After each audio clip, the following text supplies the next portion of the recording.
if I may, I'd like to start with a poem in Flanders Fields by the Canadian John McCrae. Okay. John McCrae was a Canadian physician, but also a lieutenant colonel in the First World War.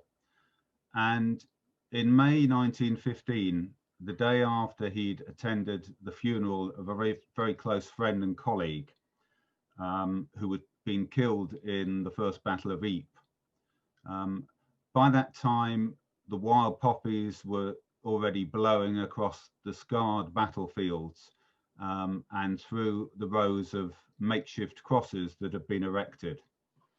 And this led McCrae to compose the following words. In Flanders Fields the poppies blow, between the crosses, row on row, that mark our place, and in the sky, the larks still bravely singing, fly scarce heard amongst the guns below. We are the dead. Short days ago we lived, felt dawn, saw sunset glow, loved and were loved, and now we lie in Flanders Fields. Take up our quarrel with the foe, to you from failing hands we throw the torch. Be yours to hold it high. If ye break faith with us who die, we shall not sleep, though poppies grow in Flanders Fields. And we'll revisit the specific significance of that poem very shortly.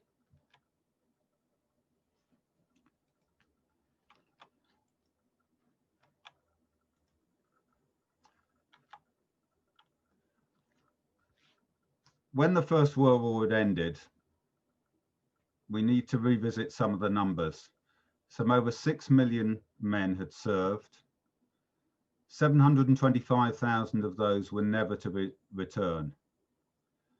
1.75 million suffered some form of disability, and about half of those were permanently disabled. But in addition to the men who served, there were also the wives, children, widows, orphans, parents, sisters of the lost and disabled servicemen. As is so often in the aftermath of a major conflict, the country's economy was in a dreadful state, some 2 million people unemployed. In truth, the country was had neither the means or the will to look after the ex-servicemen. The gentleman in the rather grainy black and white image here is Lance Bombardier Tom Lister, and he was so frustrated by the government's inability or unwillingness to act that he determined to do something about it himself.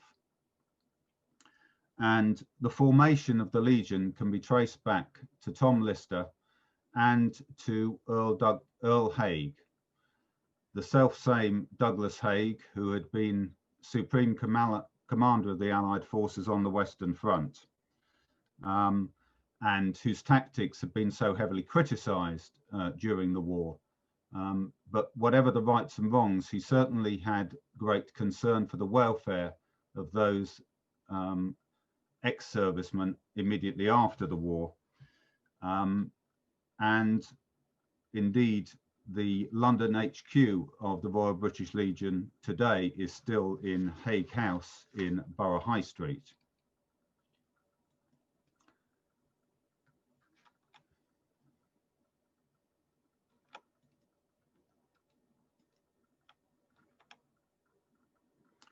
So, as we said, the Legion was formed in May 1921 at the Cenotaph, the shrine which had been created by Lutyens to honour dead comrades. There had been existing associations looking after the interests of ex-servicemen, but they had no great organisation and certainly no coordination.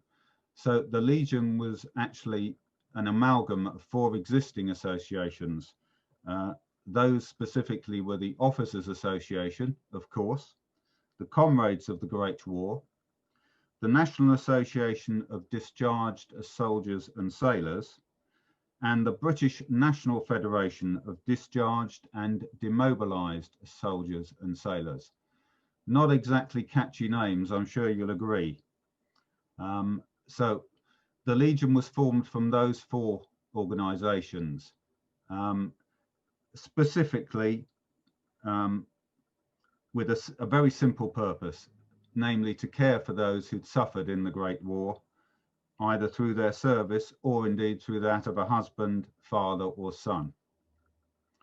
By the end of 1921, the tradition of the 2-minute silence had been established, and the first poppy appeal was held in November of that year.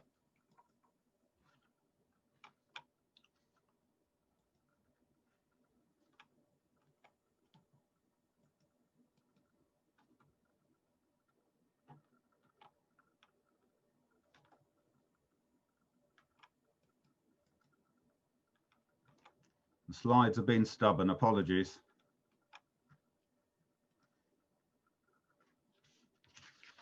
Right, at this point I need to introduce you to two very important ladies in the critical to establishing the traditions of the poppy and remembrance that we take for granted today. So whilst they weren't specifically involved in the development of the Legion, they were critical to the key elements of the Legion that we know about today. The lady on the left is Moina Michael, a US teacher, believed to be the first person who had the idea of creating an emblem of remembrance using the red Flanders poppy. She'd been so inspired by McCrae and his poem that she vowed to always wear a red poppy as a symbol of remembrance for those who served. And she indeed pursued the idea by selling silk poppies in order to raise funds for the disabled veterans. And that resulted in the poppy being taken up as the symbol of remembrance, both in the US and in the UK. The lady on the right is Anna Guerin. As the name might suggest, she's French, a lecturer, fundraiser, humanitarian, very active in the States in the First World War. She became known as the Poppy Lady, and she was the person who had the idea for all First World War Allied countries to use artificial poppies made by French disabled and ex-servicemen and widows and orphans as an emblem in order to raise money.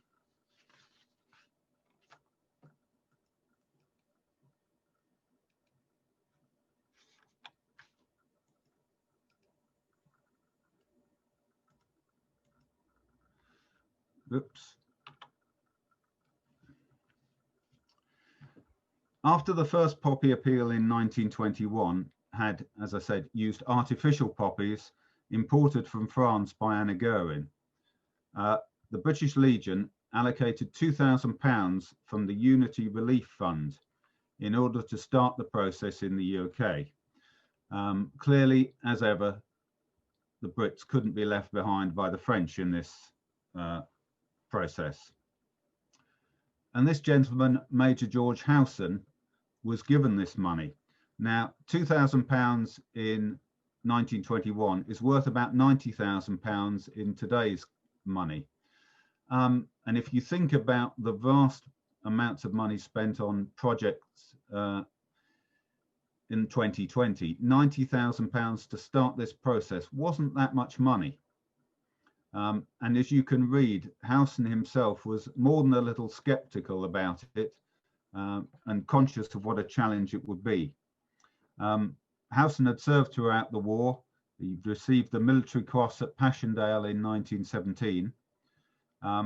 He retired from the army in 1920, and he was the founding chair of the Disabled Society.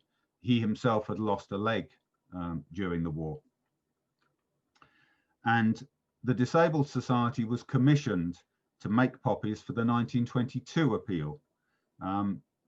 And Howson started with just 5 disabled ex-servicemen.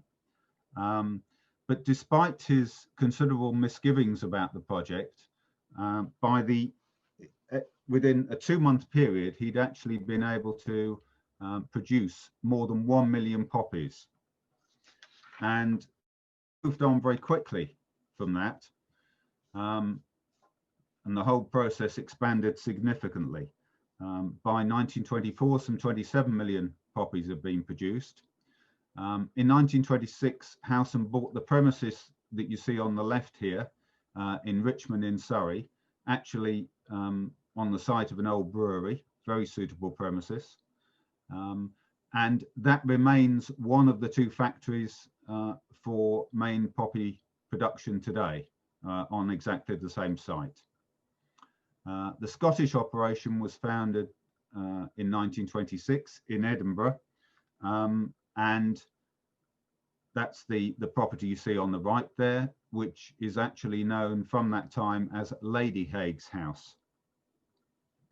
So within a few years, the Legion was able to produce poppies on what we might call an industrial scale.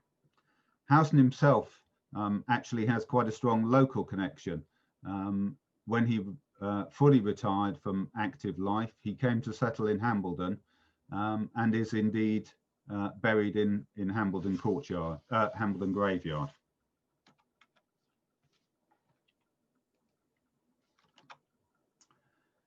So if we then move forward, hopefully.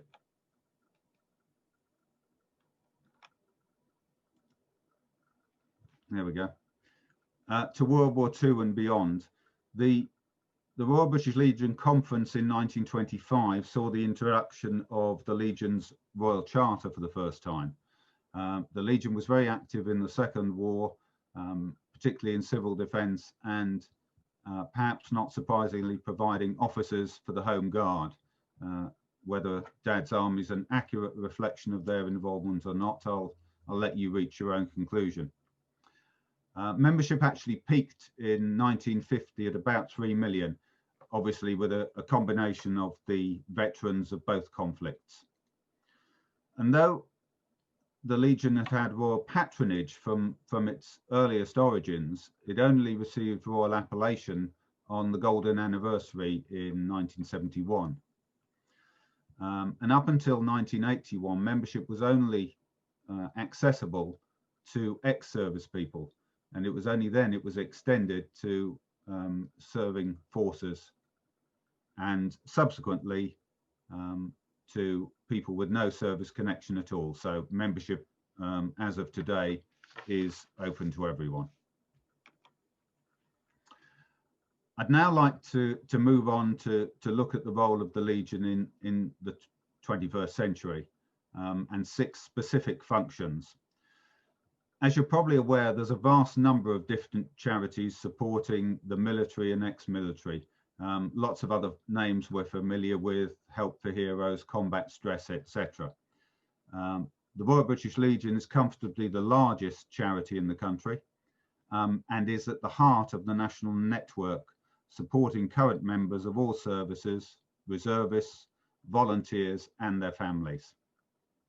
So I'm going to look briefly at each of these 6 points: services and support, campaigning, volunteering, fundraising, membership, and possibly most important of all, remembrance.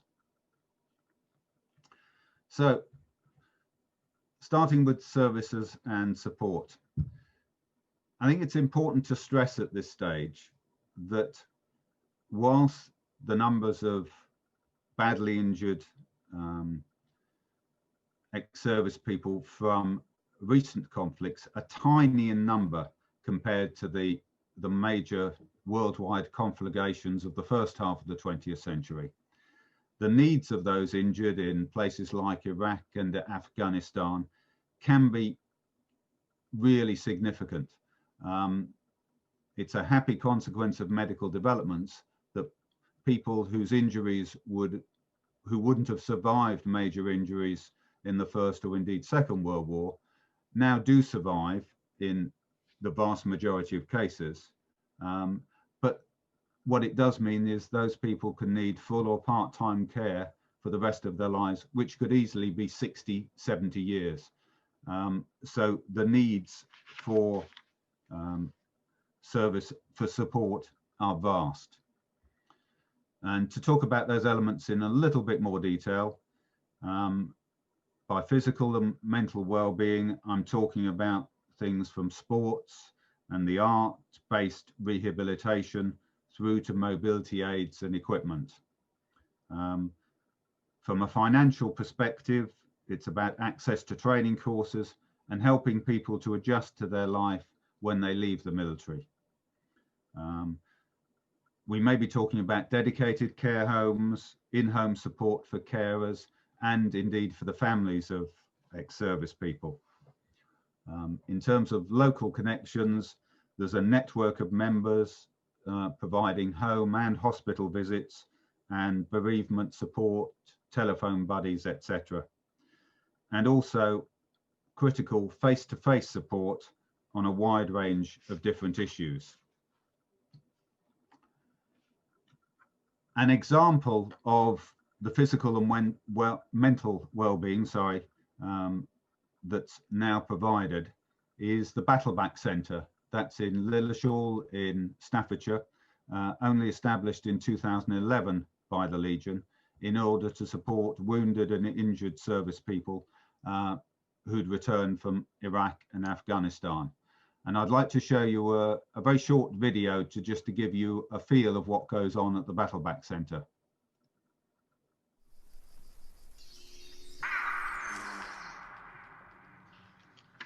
I'd done a lot of adventure training with the military before, and I had in my head that that's what Battleback was going to be like. Turns out I was completely wrong.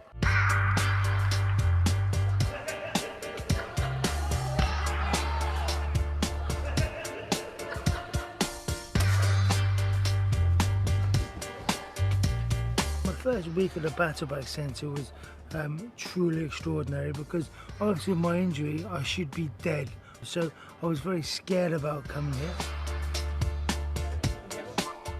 Battleback is a fundamental plank of the individual's recovery plan. Our aim is to restore their confidence so that they can set about the rest of their recovery in a very positive manner.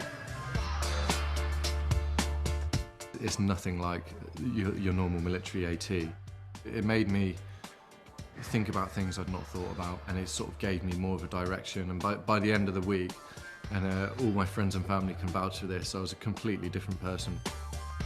I was able to, get fully involved with a whole group of guys and girls and just get that banter back and that comradeship with a team of people working together again. Dr. Martin Luther King said, if you can't fly, run. If you can't run, walk. If you can't walk, crawl. But no matter what happens, you have to keep moving forward. And that's what you do at the Battleback Centre.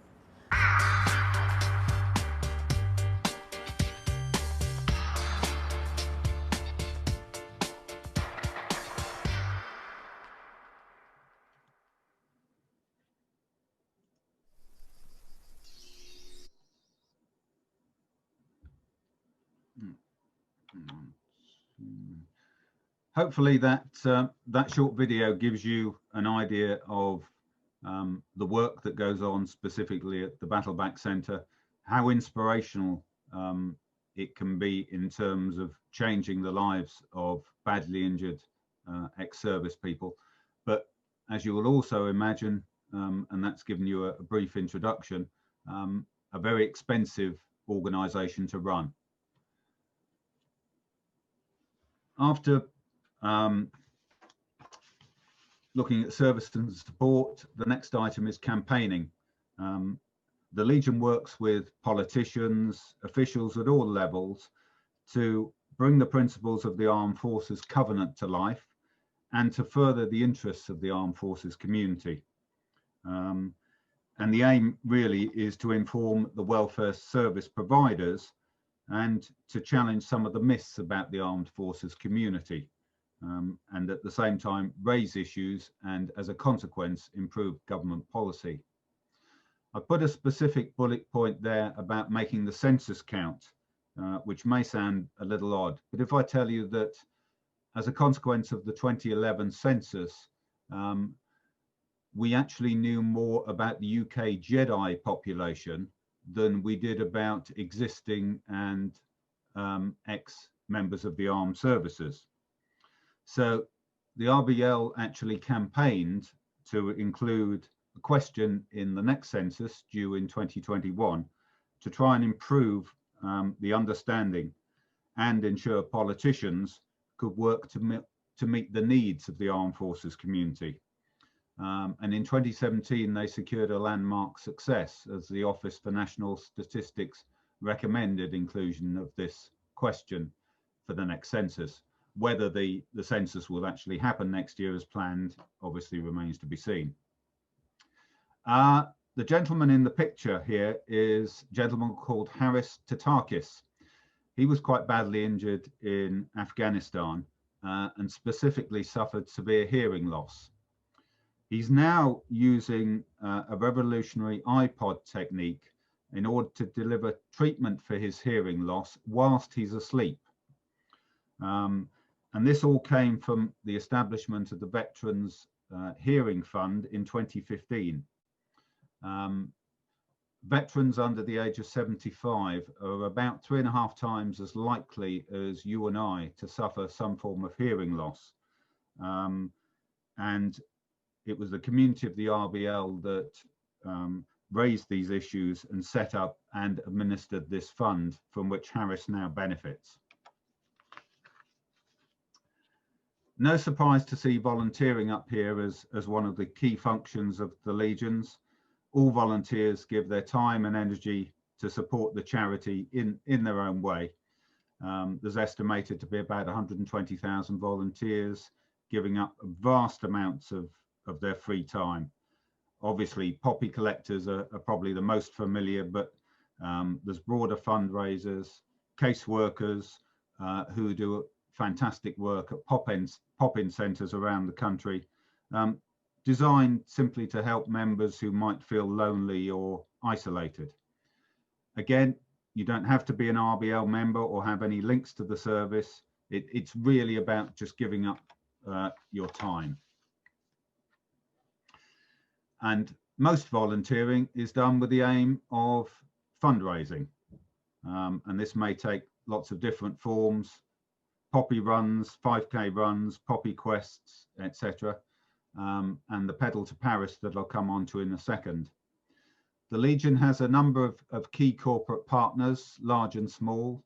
Probably the three closest relationships of names on the high street are with Marks and Spencer's, with Sainsbury's, and with the Coventry Building Society. But the corporate partners helped raise a little matter of £5.4 million to support the community in 2018.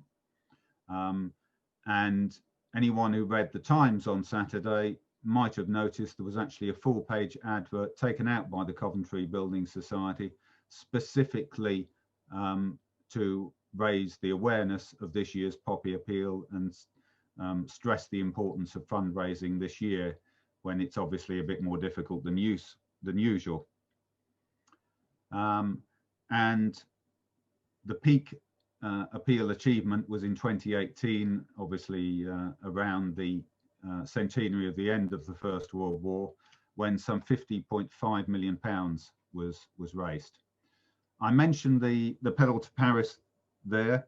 It's a 284-mile ride through beautiful English and French countryside, finishing at the Arc de Triomphe, designed as a pure fundraising exercise. And the Legion very generously pays for the train to get you home again. And again, I've got a very short video just to tell you a little bit more about this.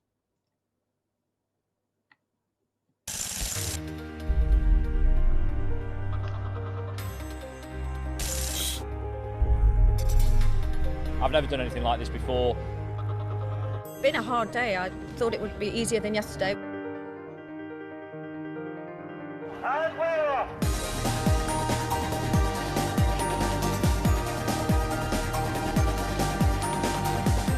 far has been absolutely amazing. The support's been amazing, the people around you are amazing, the outriders, everything.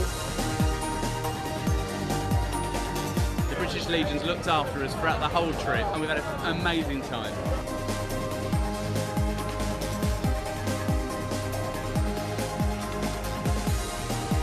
One of the best things I've ever done, I could honestly say. Just do it. Like, if you want to do it, do it. This experience has been totally life-changing.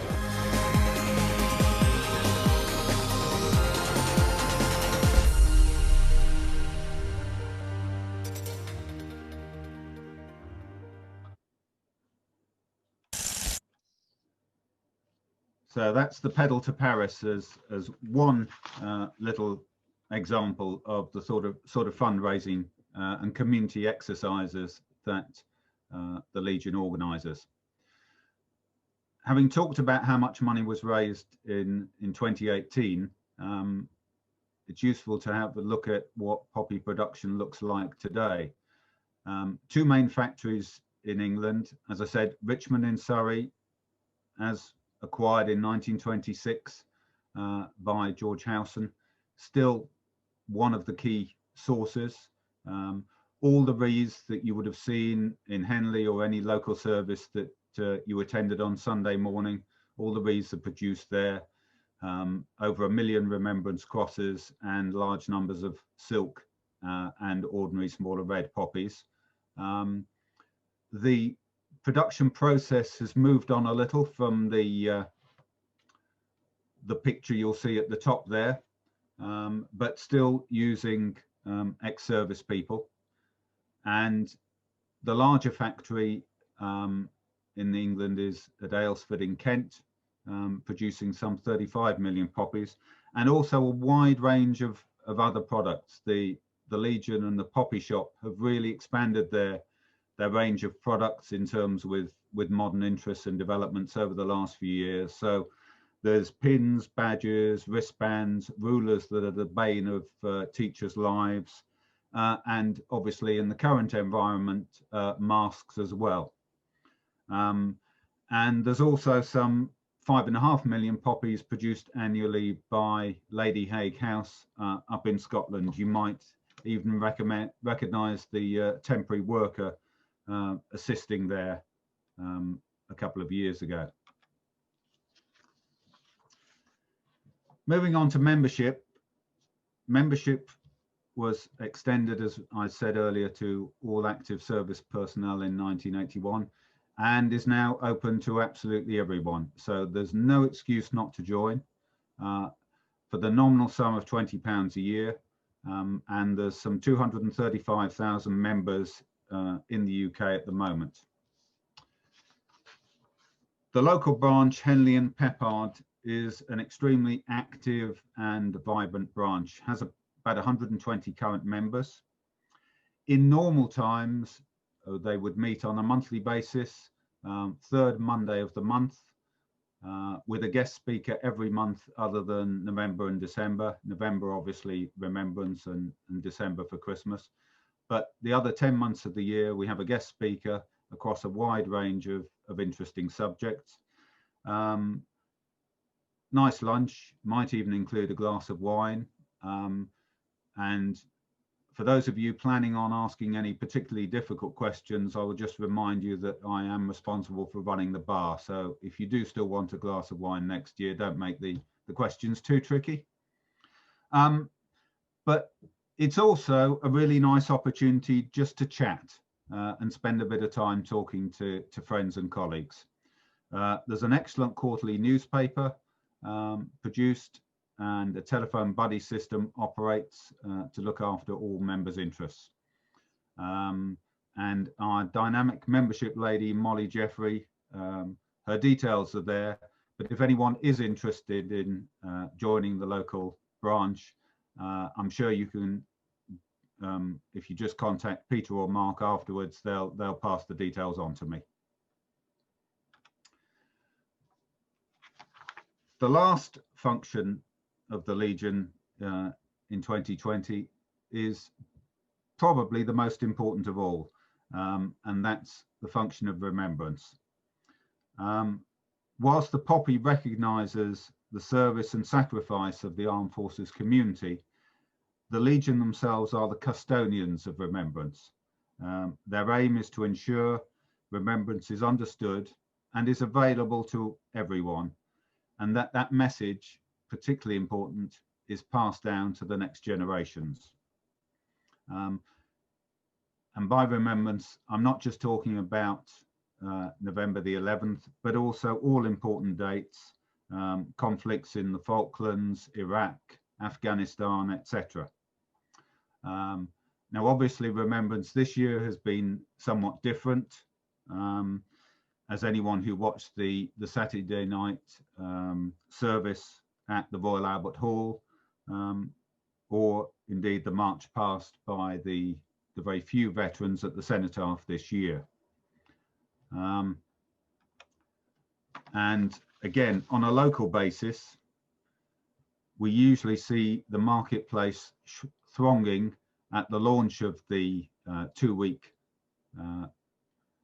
poppy period, when Sam Brown's fantastic ukulele orchestra of Great Britain entertainers in the marketplace, and the mayor traditionally buys the first poppy. As you can see, the latter process did take place this year. That's our president, John Green, on the right, in his traditional dress, selling a socially distanced poppy to the Mayor Ken Arlott, with our chair Anne Evans in the background. But we did still have the service of remembrance last Sunday at 11 o'clock, and obviously there will be the 2-minute silence tomorrow. So before I conclude, I make no apology for asking you to support the 2020 appeal. We said before, things are very different. There's obviously no house-to-house collections this year.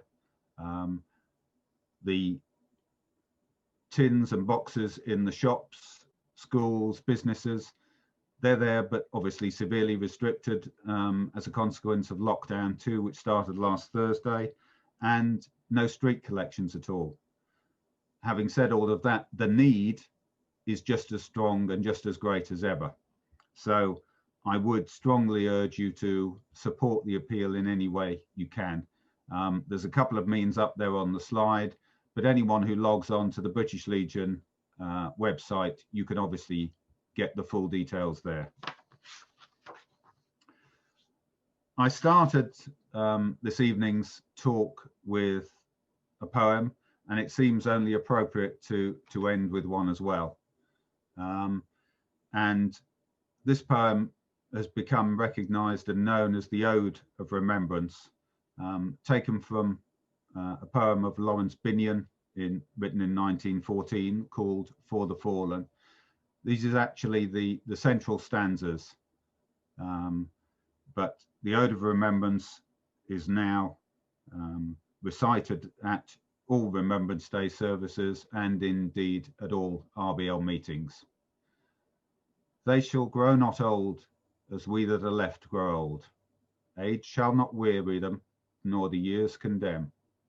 At the going down of the sun and in the morning, we will remember them. I'd like to thank you all for your attention this evening, and I'd now like to hand back to Peter for any questions.